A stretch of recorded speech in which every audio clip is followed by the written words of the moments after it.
Welcome to Chapter 15. In this chapter, we will talk about risk quantification. So first, we will look into some sources of financial risk. For example, if we think about a bank, there are some major sources of risk that affect the operations of a bank. So these key variables or risks might be interest rate risk, exchange rate risk, like maturity and duration risk, or the credit risk. So these are some very typical examples that a bank must measure these sources of risk. And obviously there are international regulatory frameworks that has been developed, and probably the well-known Basel Accords. So we can see the first Basel Accord actually in 1988. So this started to develop some standards in terms of monitoring or measuring the risks of a bank or the banking industry overall. So there are international minimum capital standards, for example, introduced as a result of this regulatory framework. And also this framework has been upgraded or has been developing with Basel II, and there are also more recent actually changes to these regulations. So these regulations change depending on the new circumstances in the financial markets. But basically, overall, these regulations provide a framework in terms of how the minimum capital standards can be calculated and how the typical sources of risk in the balance sheet of a bank can be measured. Okay, so this provides us a general basically framework.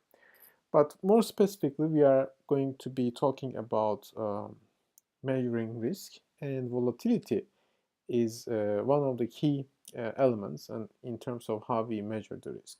So here you can see that if we are looking to the asset returns basically, like let's say the log return of a investment in stock S from I minus 1 to I, we denote this by this small ri. So if we have the historical data, we can calculate the variance of the log returns by using this formula here. So this is the sample variance formula that we all probably are familiar with. And basically this R bar here is the mean of the log returns in our sample that contains these n number of observations. There's a small typo here, so this should also be capital N, by the way. So in order to monitor basically the volatility, we can simplify our formula, since this is just let's say log returns, and especially if we are working with daily or even higher frequency of log returns, or even for the maybe like 5 days, we can take this R bar, we can assume this to be 0, okay, and then we can simply use this formula here.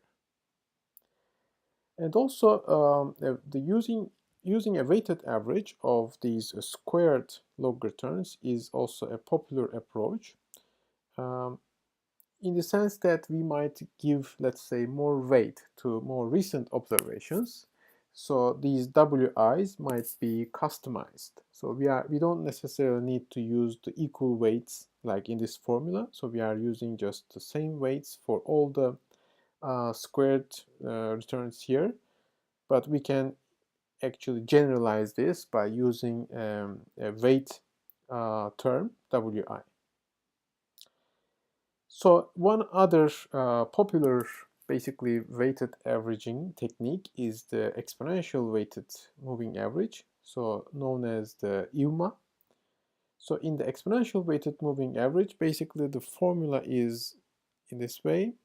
So actually we are calculating the variance at time step n using the using a weighted average actually of the last calculated variance term here plus 1 minus lambda times the last squared return that we receive in our data set. Okay, so this gives us again a smoothed volatility that is changing as we have new returns coming to our data set, and we also take some portion of the last variance. So this actually creates a clustering. I mean, so if we have high variance yesterday, then at time step n, this high variance is going to persist to some extent depending on the size or the magnitude of this lambda. Okay, and also by repeated substitution, actually we can expand the expression for the sigma square n in this way. So by simply substituting the sigma square n minus 1 continuously, if we go back like m times steps, we can write this as a summation here. So the next thing we will talk about is actually the value at risk. And basically value at risk measures the potential loss in value of a risky asset, or it can also be a portfolio, over a defined period for a given confidence level.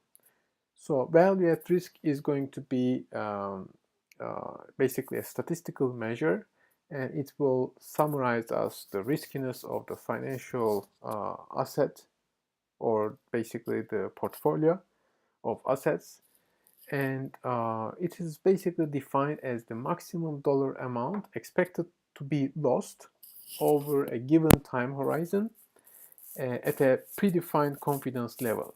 So for example, we will be making statements like 95% confidence level. We might be interested in calculating the loss, expected loss, maybe at 1 month horizon, or it can be a 1 week horizon. So we will be looking at the worst case scenario of our losses at this given confidence level and given investment horizon.